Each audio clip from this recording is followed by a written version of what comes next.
All we're doing here, guys, in this next step is taking a step forward in what I would call proximity on the stop and also distraction on the stop. So I'll show you what this looks like.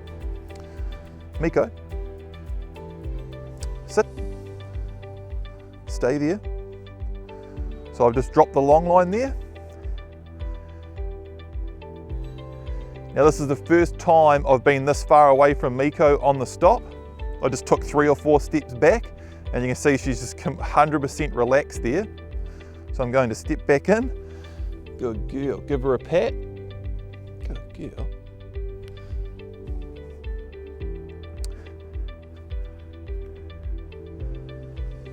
Stay there. And now I'm circling. See how she's really watching me now, because this is the first time I've actually circled her on the stop.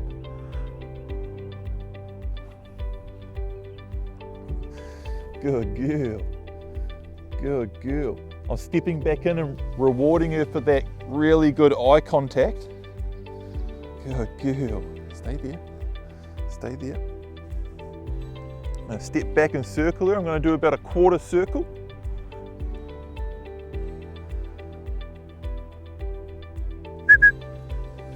And give my release command. So that's really the idea of the way we train, is keeping it super simple, training in steps, lots of little steps, and repeating each step and doing it to the point where the pup or dog has the last step down packed. It's very, very easy for them to do. They know how to do it, they're super relaxed. So when we actually take that next step, it's actually really easy for them and they just do it automatically straight away like Miko did there. That's the first time I've stepped that far away from her, walked around in a circle, and yeah, she noticed it, she was watching me, but she didn't get up, it wasn't difficult. She just did it the first time. So we might just do a quick cut here. And I am going to take Miko for a walk for a couple of minutes, just to again break this up with time and space, and then we'll come back around, do a couple more, show you a few more things here, and we'll just keep working our way through this segment. Miko, come.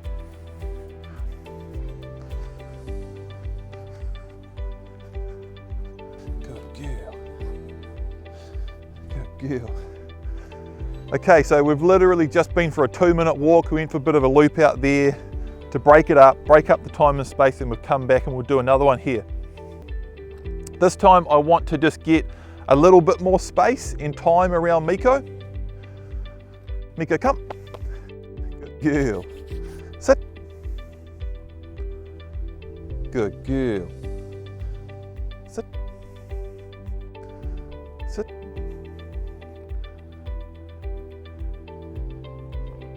Ah. So see that there?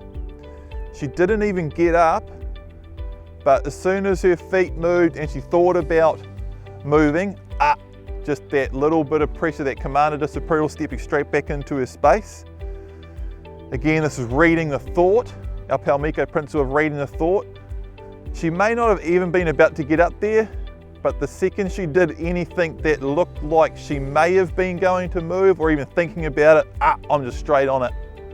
And then as soon as she's relaxed again, I relax. Pressure on and pressure off.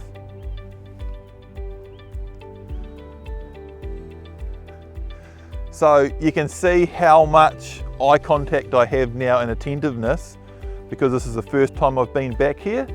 And see how as soon as she looked away, I can step back a bit more to get her attention.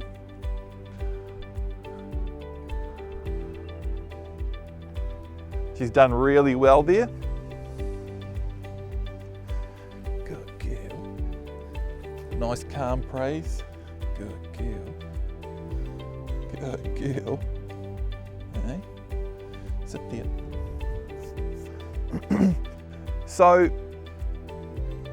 you can see here, just with that simple process of the way we've worked on our stop drill so far. Part 1, linking the action to the commands, getting that set up. Part 2, just getting that chain of sit means sit and stay sitting until told to move. We set up our proper sit command, our go command, we've separated praise from the release, and now we have this 5-month-old pup. We can just say sit, she sits down, we can walk away and we can walk around in circles. She's super relaxed. So this is the beginning of my sit or stop. The sit and stop command is the same thing. Super, super important to have. This is what I did with Print, this is what I did with Fly, and now with Print and Fly as they're older dogs, I can bring them inside, bring them in anywhere and just say sit, and they just sit down and they stay there. It's a super, super important command to have with your dogs, and you can see Miko's super happy on there too. And because we've always used calm praise and we've separated praise from the release, we're also setting up this awesome calm interaction with a pup or dog where we can just say sit, and they know sit means sit and stay sitting until told to move. We can praise them, and praise isn't linked with excitement or the release.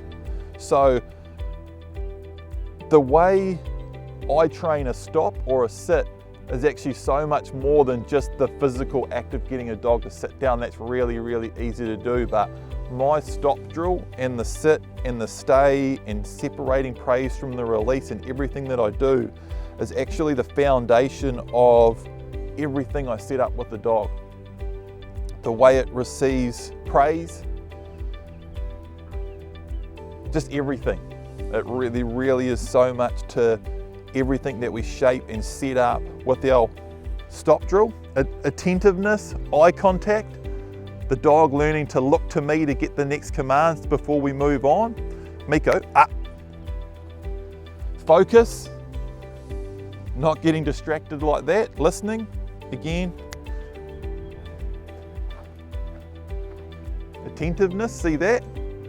So now that we're at this point, we can move forward from here over the next few months and keep shaping this and building on it until we have our stop set up. We start adding more distraction, more proximity, until we get to the point where we can basically be anywhere doing anything. Say Miko sit, she'll sit and stay there, relaxed, happy. We can walk around, do things can happen around her. Myself and other people can praise her, give her a pat, interact with her, socialize. And whenever we want, we can also just go and release her to run around and do her own thing. So that's all we're doing for the next 3 or 4 weeks. We'll come around and do another quick one, just to recap. And we'll go from there.